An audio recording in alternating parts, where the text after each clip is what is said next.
So tell us about winning the lottery.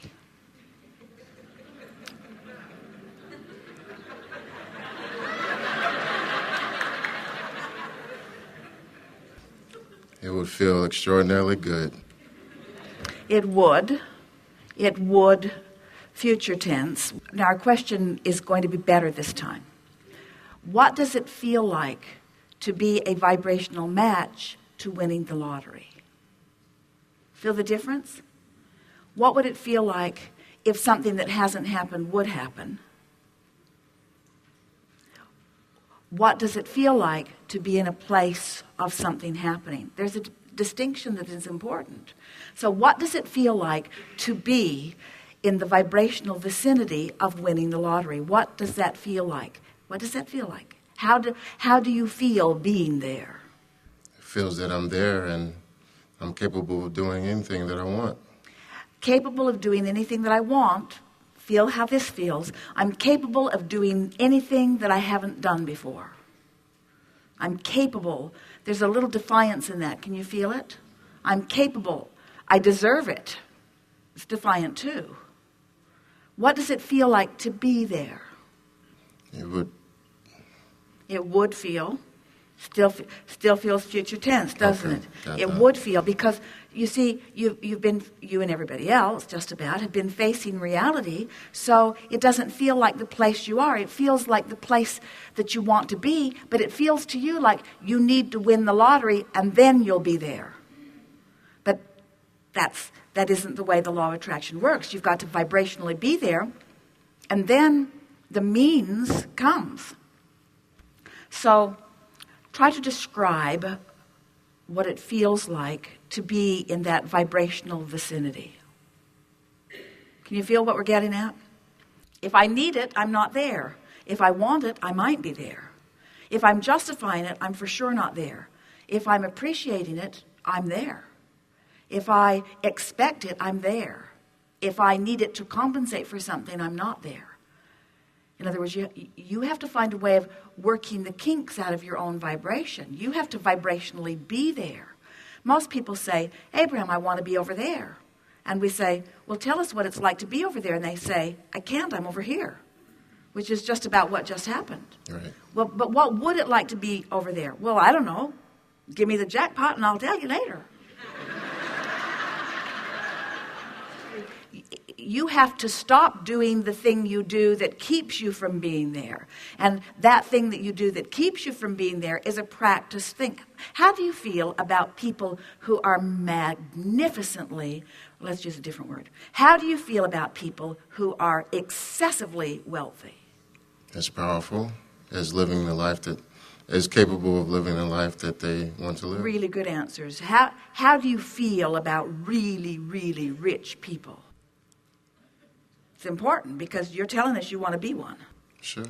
And if you want to be one, then you got to really appreciate those who are that. And most people don't. Most people say, well, I'll be different when I'm rich. I'll be rich, but I'll be nice. But they're rich and not so nice. And we say there's vibrational discord going on in there, isn't there? Some kinks that have to be worked out. In other words, you can't need and be in a place of desire at the same time. They're different frequencies. You can't ask a question and have an answer at the same time. They're different frequencies. You can't be aware of not enough money and be in a place of receiving plenty of money. They're different frequencies. So you have to practice the frequency, and then the winning lottery ticket comes into your experience, you see. So what does it feel like to be in the vibrational place of large amounts of money flowing through your creative experience? What's that like? It feels great. It feels like a great relief from a lot of burdens. All right, now see, there it is. Now, you're right, but burden is the operative word. In other words, burden's what's active. You're trying to overcome a burden. And we started there today. You can't overcome a burden because the burden gets bigger when you look at the burden. So you have to not do that. So we're just going to keep harassing you. So are you going to get it in a lump sum? Absolutely.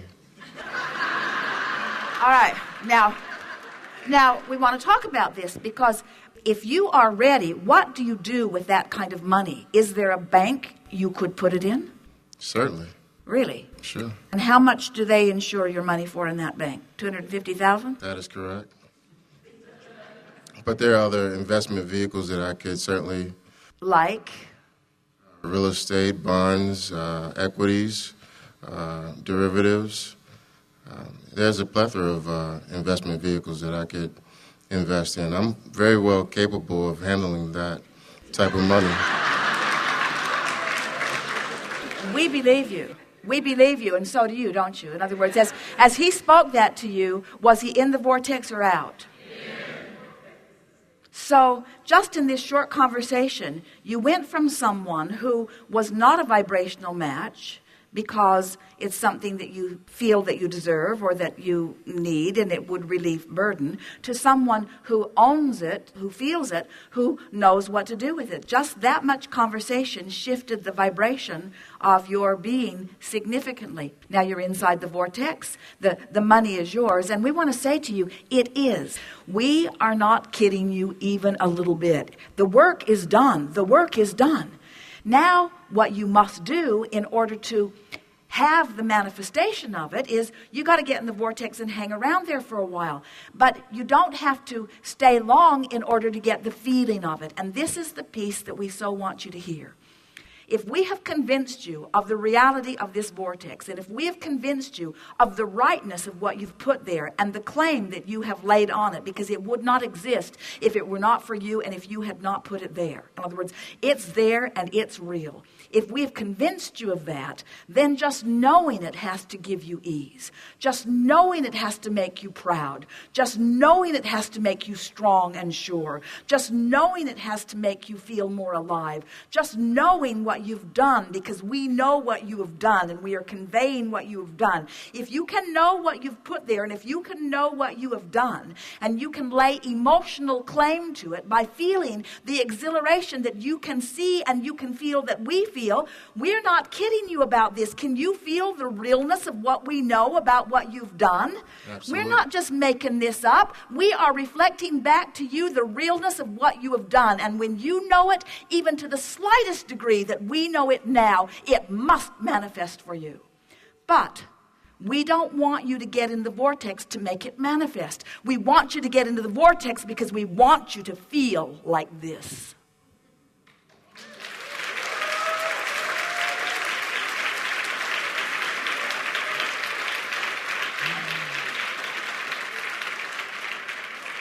So people say, how you doing? You say, I got my vortex. What does that mean?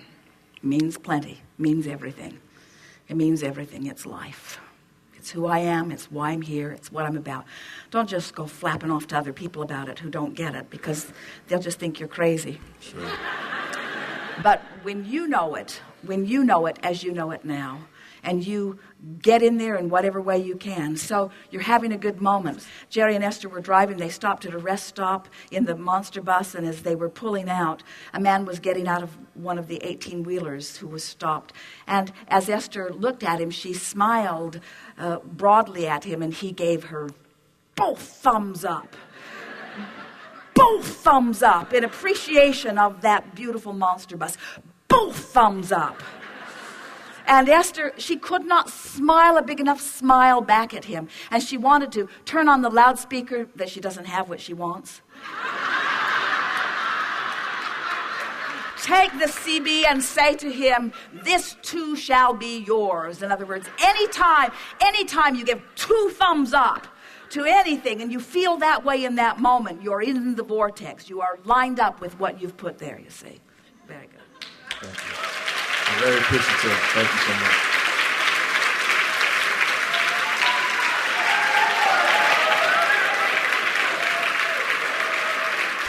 We have enjoyed this immensely. There is great love here for you. And as always, we remain blissfully and eternally in the vortex.